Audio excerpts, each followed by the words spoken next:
I have had the pleasure of working with the Chinen&Arinaga family for many, many years. I've been practicing for over 33 years with the Goodsill Law Firm. We have a rather interesting title to this presentation. It is called The Death of the Living Trust. The bottom line is this: many people will do revocable living trusts. Do you fully understand what will happen to that revocable living trust when you die? And if you're not quite sure, don't feel bad, because most people are, they got some understanding of it, but there's some misconceptions. First off, what happens when the settlor of the living trust pass away? Some people think, I did a trust. Nothing more needs to be done. A lot of times, people will come in to see me and they'll say, my mom died 3-4 years ago. And I said, did you see an attorney since mom died? And they go, no. She had a trust. Nothing needs to be done, right? I'm like, okay. That is misconception number one. There are things that need to be done. And what is it? It's because the trustee needs to be appointed. And many times this will come up when the beneficiaries start to ask questions. It is very important to try to get this process started as quickly as possible, for a number of reasons that I'll go over as we get through these 7 steps. Just to go over it very quickly, and then we're going to go over each one specifically. The successor trustee needs to get authorized to act as successor trustee. Notice has to be given to certain people. The assets need to be marshaled. What that means is collected and accounted for.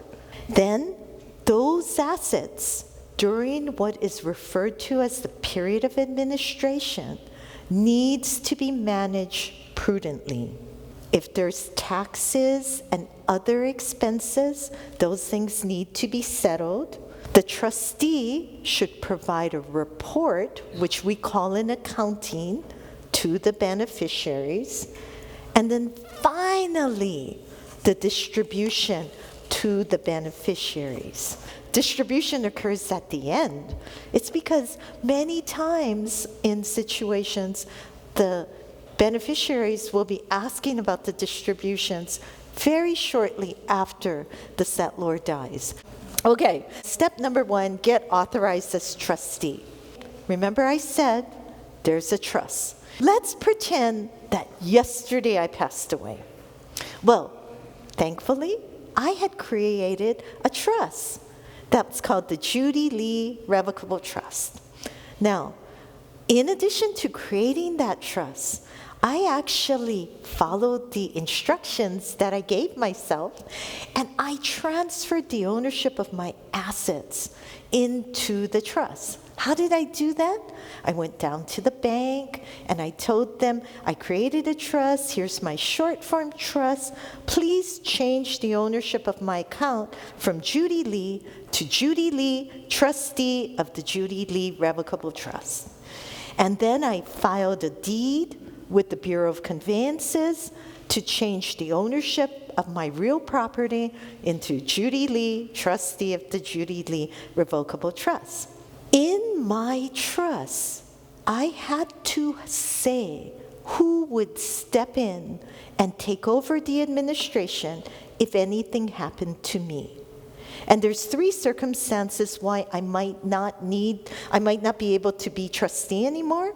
One is I resigned. I just got tired of doing this. 2, I become incapacitated. I cannot do it anymore. I cannot manage it. And 3, I passed away.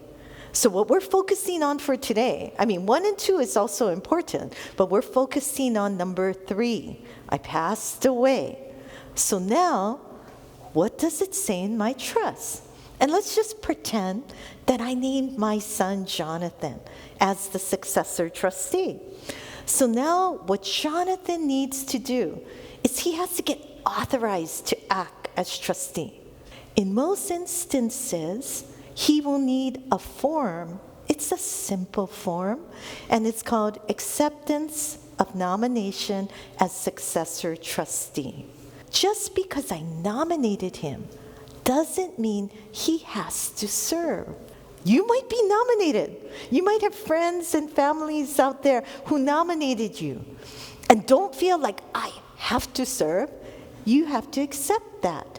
And if you understand what the responsibilities are, you'll better know whether or not, okay, should I accept or not? So let's say Jonathan says, I understand, and I accept the nomination.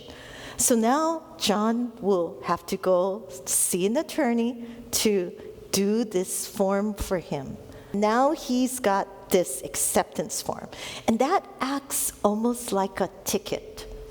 We call it the trustee ticket because that's what now enables him to be able to do things. In the case of real estate, that ticket has to be recorded. But in the bank account, say you have investment accounts at Chinen&Arinaga, now that ticket can be presented to the financial advisor, and now the assets will get retitled again, not out of the trust. But remember how I said the name was Judy Lee, trustee of the Judy Lee Trust. Now that I'm gone, it becomes Jonathan Lee, successor trustee of the Judy Lee Trust. It's still part of my trust, but the successor trustee is now noted. So that's the person who now will have the authority to act over those assets. So that's really important. Right after step one is the retitling, yeah? So you can see title to all of the assets need to be retitled in the name of the successor trustee. That's how he will get the control.